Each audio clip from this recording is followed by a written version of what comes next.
कहानी मेघ एक श्राप। एपिसोड 7।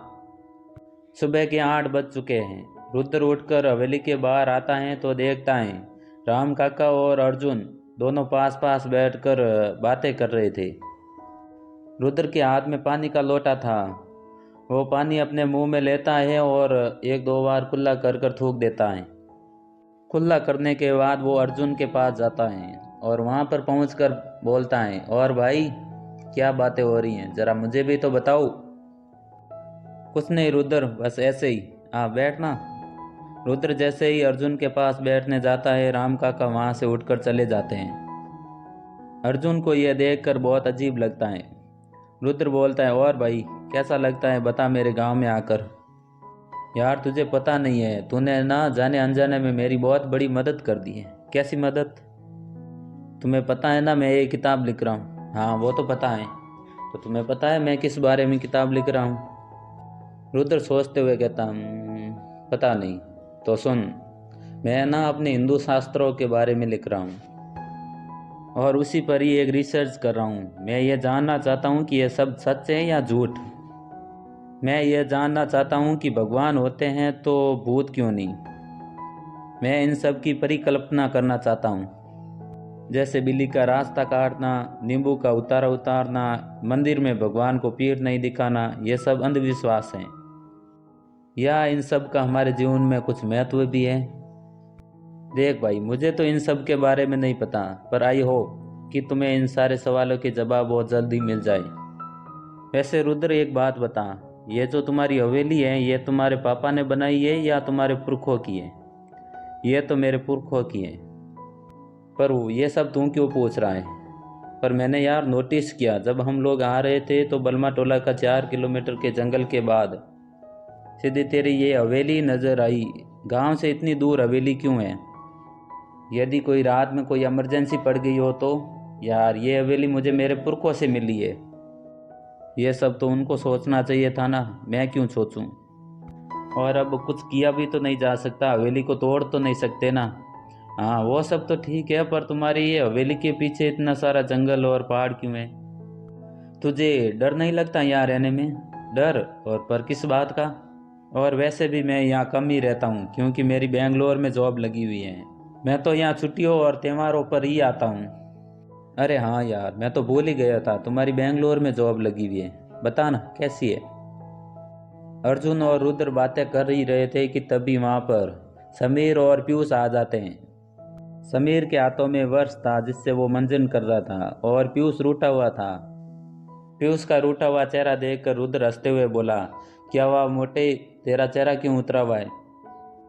सपने में कोई भूतनी आ गई थी क्या? यार मैं अपना वर्ष घर पर भूल गया हूँ। तो इसमें मुंह फुलाने वाली कौन सी बात हुई? अर्जुन ने कहा। पर भाई मेरे, अब मैं मुंह कैसे दूँ? पीयूष की बात सुनकर रुद्र और समीर हंसने लगे। तू हमेशा ना सुअर का सुर ही रहेगा। कॉलेज में भी ऐसा ही था और आज भी ऐसा ही है। रुक, तुझे मैं देसी वर्ष देता हूँ। मतलब? पीयूष ने हैरानी से कहा। रुद्र जहाँ पर खड़ा था उसके पास ही नीम का पेड़ लगा हुआ था। नीम की डाली रुद्र के सर तक आराम से आ रही थी। रुद्र ने अपना हाथ ऊंचा किया और नीम की डाली जड़ से तोड़ ली और पीयूष को देते हुए कहता है, ये ले तुम्हारा दातून। ये क्या है? इसे तोड़ और घिसले अपने दांत। ये जितने भी पीले पीले दांत दिख रहे हैं ना तेरे, सारे सफ़ेद हो जाएंगे।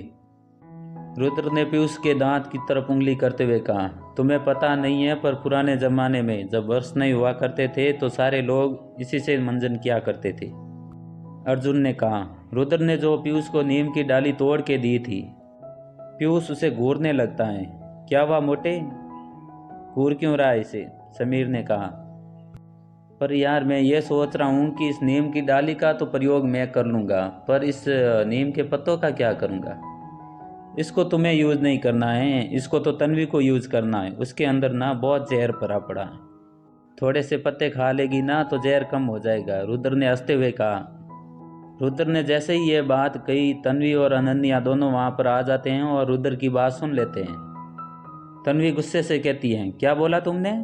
रुद्र हकलाते हुए कहता है, कुछ नहीं कुछ नहीं।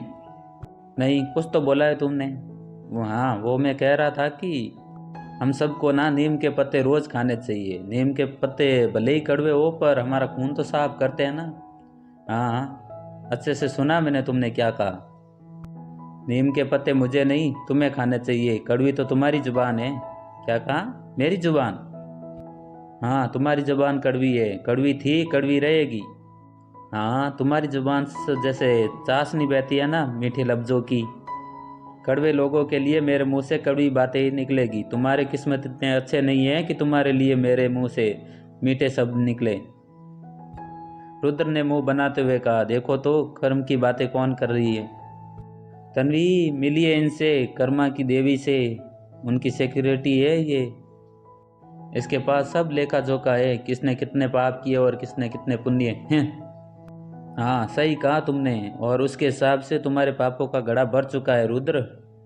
अरे बस भी करो अब लड़ना झगड़ना। क्या यार, तुम दोनों सुबह सुबह लड़ना शुरू कर दिया। और वैसे भी रुद्र, अब तेरी शादी होने वाली है। तुम कोई तन्वी के साथ कॉलेज नहीं पढ़ रहे हो जो उसके मज़े ले रहे हो। रुद्र, तुम मुझे यह बताना कि तुम्हारे होने वाली पत्नी का नाम क्या है। यार क्या करोगी जानकर। अरे ओ हीरो, बस नाम पूछा है। तुम तो ऐसे बोल रहे हो जैसे मैं उसे पटाने वाली हूँ। अनन्या की बात सुनकर सब लोग हंसने लगते हैं। पर हाँ अनन्या, वो बातें मर्दों की तरह करती है पर वो अंदर से पूरी लड़की है। पीयूष ने हंसते हुए कहा, क्या बोला मोटे तूने? मैं लड़कों की तरह बातें करती हूँ? इतना कहकर अनन्या अपने हाथों से पीयूष को मारने लगती हैं।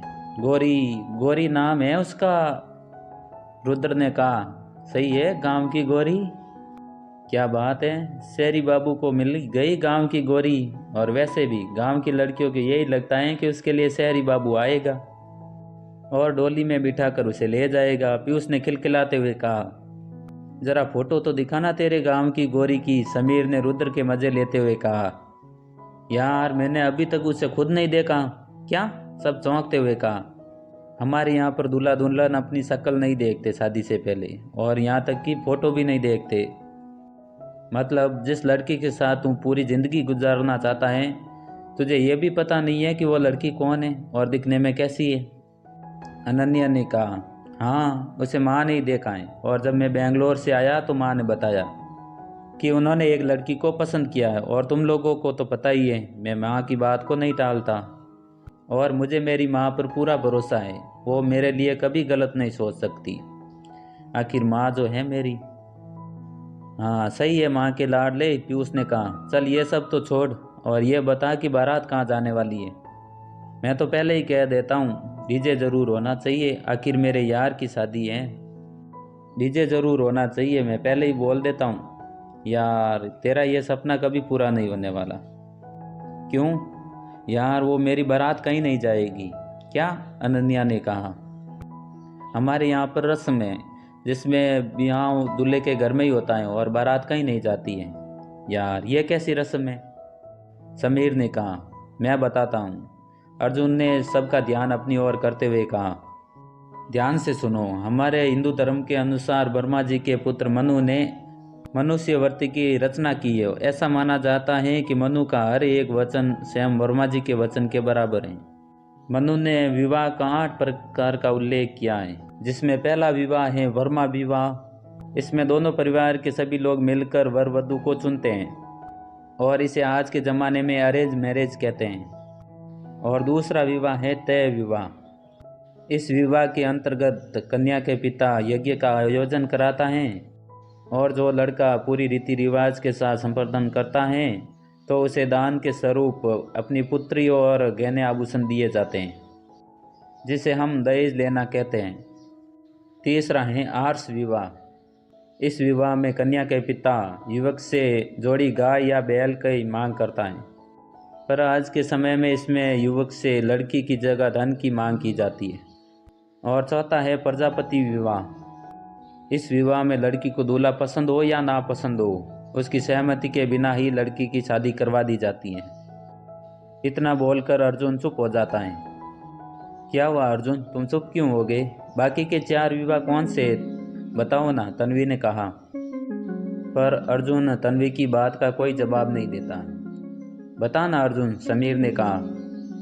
हिंदू धर्म में तो इन 4 विवाह की अनुमति दी गई है, पर 4 विवाह और हैं जिसमें पहला विवाह है गंधर्व विवाह। इस विवाह में परिवार वालों के सहमति के बिना ही वर वधू शादी करते हैं, जिसे आज के समय में लव मैरिज कहते हैं। दूसरा है असुर विवाह। इसमें कन्या को धन देकर खरीदा जाता है, जिसे हम कन्या की बिक्री भी कह सकते हैं। उसके बाद उसे विवाह किया जाता है।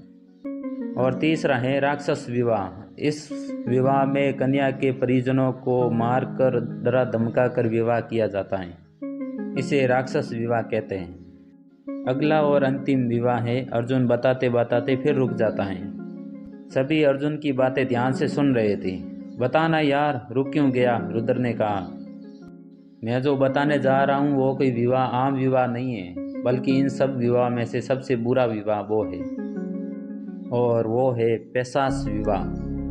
अर्जुन ने धीमी आवाज़ करते हुए कहा, इसके अंदर जब कोई लड़की सोई हो या कोई लड़की नशे की हालत में हो तो उसके साथ बलात्कार करके या शारीरिक संबंध बनाकर ज़बरदस्ती शादी करते हैं, जिसे पैशाच विवाह कहते हैं।